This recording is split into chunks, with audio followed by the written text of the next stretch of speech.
Pues muchas gracias, Ruth. Muchas gracias a los organizadores. Eh, Primero, digamos, sí quiero hacer un comentario como lector del libro. Evidentemente, digamos, en el primer plano soy ciclista, y entonces pues disfruté del libro en el sentido de que el subtítulo es muy bueno. Son experiencias de ciclistas en la Ciudad de México. Creo que en cada una de las distintas historias personales que se cuentan, cualquiera que ande en bicicleta en la Ciudad de México puede identificar distintos momentos que ha vivido andando en bicicleta, ya sea la relación con otros medios de transporte, la relación con el espacio público, y cómo vamos solucionando quienes andamos en bicicleta los problemas prácticos de andar en bicicleta. Es decir, no es imposible andar en bicicleta en la Ciudad de México, pese a lo que se suele creer. Sin embargo, sí necesita soluciones prácticas cotidianas, reglas que aún no están generalizadas, pero en realidad sí hay reglas. Hay reglas no escritas, pero entre ciclistas no están tan claras esas reglas, ya sea entre ciclistas o ciclistas automovilistas, peatones automovilistas. Entonces, creo que ese tipo de cosas quedan documentadas muy bien en el libro y en ese caso pues sí es como trabajo de antropología, ¿no? Es ver las reglas con las cuales se rige una comunidad. Pero más allá del libro, también quería hacer una reflexión sobre la movilidad en la Ciudad de México, el transporte público y el transporte privado. Y por lo menos de la perspectiva en la que yo he estudiado este tema, lo que más me interesa es verlo desde el punto de vista político. Porque toda intervención urbana, toda decisión de política pública es eminentemente política. Es decir, no es cierto quien cree que las soluciones son neutrales y que no van a haber beneficiados y afectados. Siempre hay beneficiados y afectados. No hay una solución en donde todo mundo resulta beneficiado, ¿no? Entonces, en ese conflicto político, en donde hay beneficiados y afectados, hay que pensar en cuál es la situación actual de la ciudad. ¿Quiénes son los beneficiados del sistema de movilidad actual y quiénes son los principales afectados? A grandes rasgos uno puede pensar que los beneficiados, por ejemplo, son los automovilistas. El gasto que se ha hecho en infraestructura para coches es gigantesco.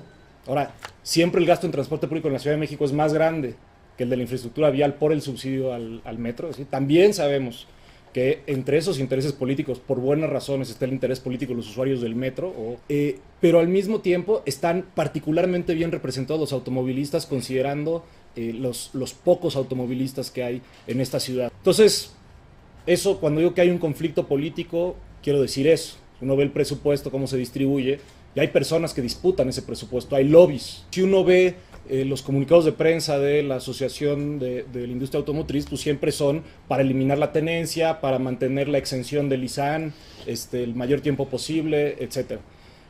Por el lado de los ciclistas, pues el lobby es pequeño, pero también existe. Es decir, los bicitecas no solo representa una organización en el espacio vial, sino también en el espacio político. Y representa esos intereses, yo creo que cada vez de mejor manera, igual que lo hacen otras organizaciones de ciclistas, pero también organizaciones de transporte como el ITDP, etc. Pero entre los beneficiarios están, digamos, aparte del tema que nos interesa a los ciclistas, pues también están, por ejemplo, los concesionarios de microbús. ¿Qué vamos a hacer con los concesionarios de microbús en esta ciudad? Entonces tenemos a los automovilistas, la industria automotriz, los concesionarios de microbús, entre otros. Y quiero, digamos, me gusta pensar en estos conflictos como que los intereses que representa cada uno de estos grupos son más o menos igual de legítimos. Es decir, ni modo. Cuando uno asume la igualdad política seriamente, uno tiene que reconocer que en el espacio político los concesionarios de microbús, nos guste o no, podemos estar de acuerdo o no con ese sistema de concesiones, se puede defender sus intereses. Ahora, el reto es presentar mejores argumentos o argumentos que logren construir una coalición política distinta a la coalición política que beneficia el statu quo actual. Es decir, si hoy el gobierno del Distrito Federal puede construir segundos pisos, mantener el sistema de microbuses y no ampliar la red de ciclovías, por ejemplo, es porque hay una coalición política que se lo permite. Entonces, quienes están interesados en cambiar ese sistema de movilidad o este sistema de movilidad tienen que construir los argumentos para una coalición política distinta. Entonces hay que entender bien por qué los automovilistas son automovilistas y después construir los mejores argumentos en las mejores condiciones para convencerlos de que o toman la decisión individual de dejar el automóvil, y si no es posible, que la verdad en buena parte de los casos no es así de sencillo, por lo menos convencerlos de que se vuelvan parte del lobby que quiere cambiar las condiciones estructurales. Entonces ese es el reto de pensar las cosas como un conflicto político. En ese conflicto político, este libro es un hito, es un elemento de batalla. Salir a las calles y decir, vean, hay ciclistas por toda la ciudad que ni siquiera vemos, que solucionan los problemas de la vida cotidiana de mucho mejor manera que muchísimos automovilistas, y digamos, existen, ¿no?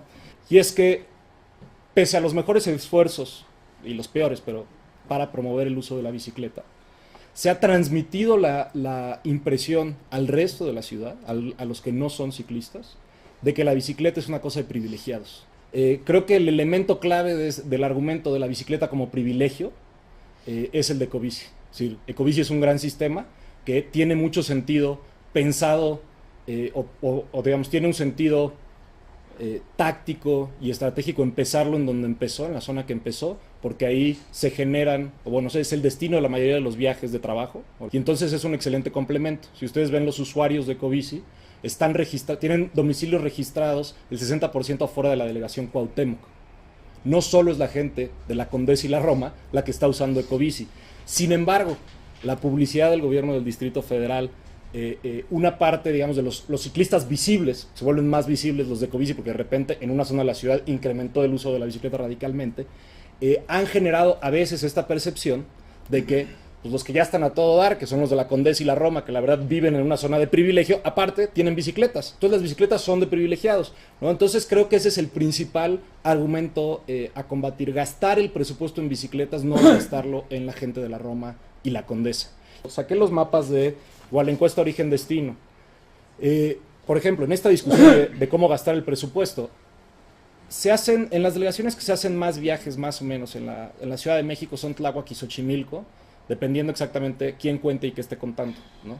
Pero también, digamos, en términos proporcionales, la Gustavo Amadero e Iztapalapa tienen más viajes que otras zonas de la ciudad en donde ya hay más o menos infraestructura para bicicleta. En el Estado de México, traía aquí subrayado algunos lugares, que incluso en municipios del Estado de México hay un uso de la bicicleta mucho más alto que en el Distrito Federal. Sin embargo, en el Estado de México, ahí sí no hay ningún interés serio, ni por transporte público, ni por infraestructura para bicicletas. Bueno, entonces la contradicción es que si uno ve las gráficas de, digamos, los mapas, hay un empate, no perfecto, pero sí hay un empate relativo, perdón que esté tan rupestre mi impresión. Digamos, lo más oscuro de es donde hay, entre más oscuro, más viajes en bicicleta. Aquí está la formita típica del Distrito Federal, digamos, aquí está la punta del Distrito Federal, acá es Estado de México, ¿no? La zona metropolitana. Y acá está el mismo mapa, pero con el uso de automóviles, ¿no? Entonces hay un pequeño empate. Uno dice, bueno, ¿cómo puede ser que los lugares donde más se usa bicicleta también los lugares donde más se usa automóviles? Entonces lo que hay que, digamos, la contradicción que hay que atender es que los dos son una solución privada a la movilidad. Y tenemos que preguntarnos, incluso quienes creemos que la bicicleta es un gran medio de transporte, cómo se solucionan los grandes problemas de movilidad. ¿Cómo le vamos a hacer? ¿Van a ser todos en bicicleta?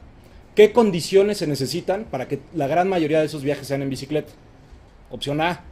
Opción B, pues tenemos que tener un sistema de transporte público eficiente que pueda ser complementado por bicicleta. Ahí yo veo a veces, y me incluyo, una contradicción entre los discursos de el lobby pro bicicleta.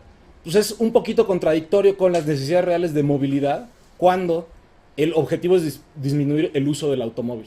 Es decir, el uso del automóvil, sobre todo, o en buena medida está determinado por la calidad y costo del transporte público, ¿no? Entonces, mientras el transporte público sea de baja calidad, la gente escapará con soluciones privadas. Y por último, lo que quiero también, digamos, creo que es parte de estos temas y preocupaciones, es una vez que tenemos planteadas las opciones tecnológicas de movilidad, y no estoy, es decir, un paso atrás es la forma urbana, ¿no? Es decir, estos viajes son necesarios por la forma de la ciudad. O sea, lo ideal es que no se necesite viajar tanto en la ciudad.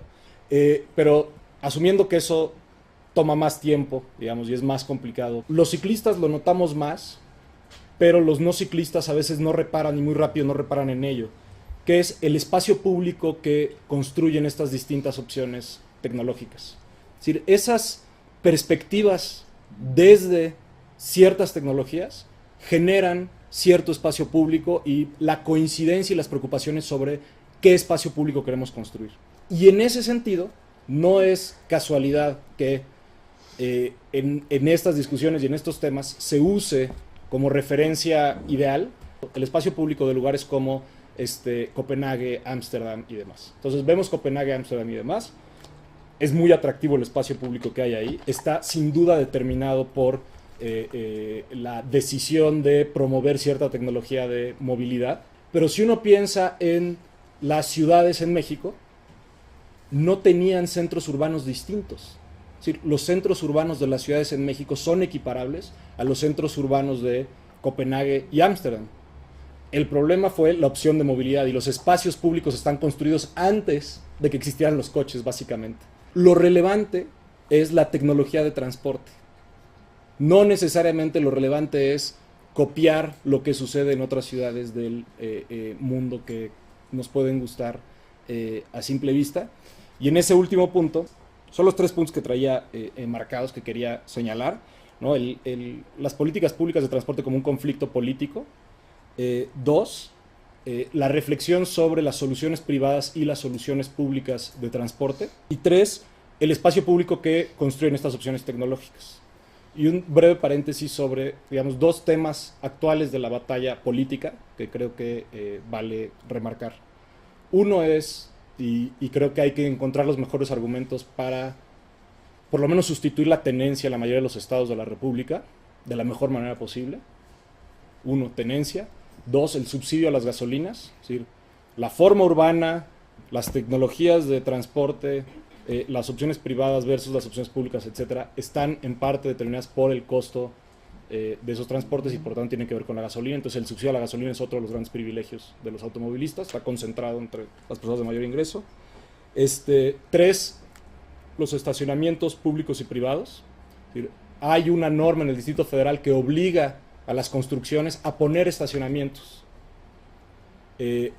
La capacidad de estacionamientos en la Ciudad de México ha crecido de manera radical, lo cual, entre más estacionamientos haya, más barato para los coches estacionarse, genera más tráfico, privilegia más el uso del coche, etc. Y ya se me olvidó cuál era mi cuarto punto de batalla, pero seguro me acuerdo en el camino. Muchas gracias.